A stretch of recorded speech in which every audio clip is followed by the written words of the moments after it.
Hi, I'm Taylor Wells. Welcome to Best Life Ever. I'm so happy you're here. Over the summer, I asked Philippe to hook us up with a documentary called Tantrums and Tiaras. Where'd you get that? iTunes. Oh, on iTunes. Yeah. So, did you like it? It's a documentary that Elton John's partner made quite a few years ago. I think it was like 94, maybe? Maybe. Yeah, I was going to say 2000, but I don't know. Yeah, probably late 90s. I think it was late 90s. Yeah.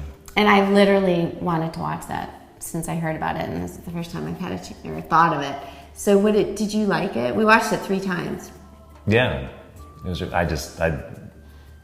I love just watching movies about people and about how they evolve through life and what they, what people are really like, as opposed to what you see on the surface, which is true not just of celebrities, that we just kind of see what's going on the surface, but actually of a lot of people we meet until we know them better.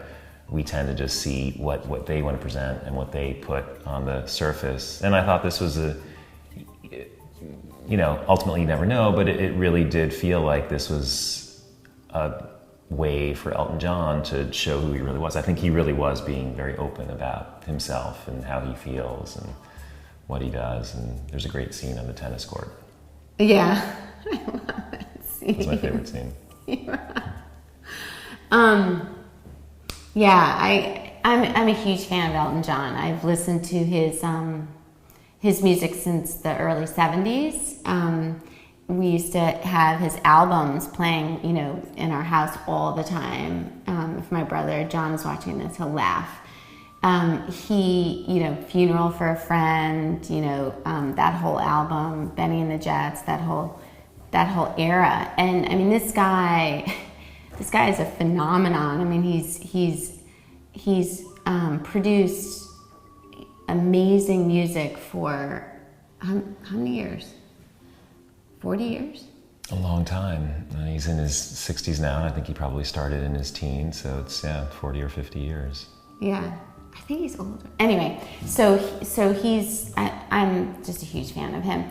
Anyway, I love the documentary. We watched it 3 nights in a row, and my kids were like, "Oh, we have to watch this again." They're like, "Who's that? We don't know who that is." And I was like, "From The Lion King."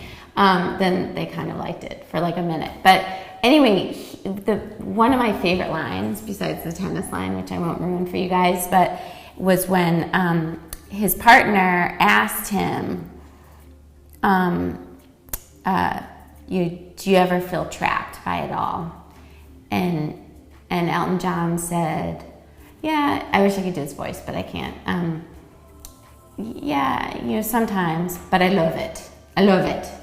And he loves it. Like, he loves what he does so much. And to me, that's what really came through, is that this is his dharma. This is his dharma, and that's why I love his music. I feel very connected with him. Similarly, I love Jerry Seinfeld because he loves what he does. So I'm all about be authentic, just be yourself. Like, don't try to be someone else. And if you're having issues with that, and the peanut gallery is saying you should be a banker, or his dad thought he should be a banker, Elton John's dad, and did not approve of music. I think he's done pretty well for himself, though. Yeah.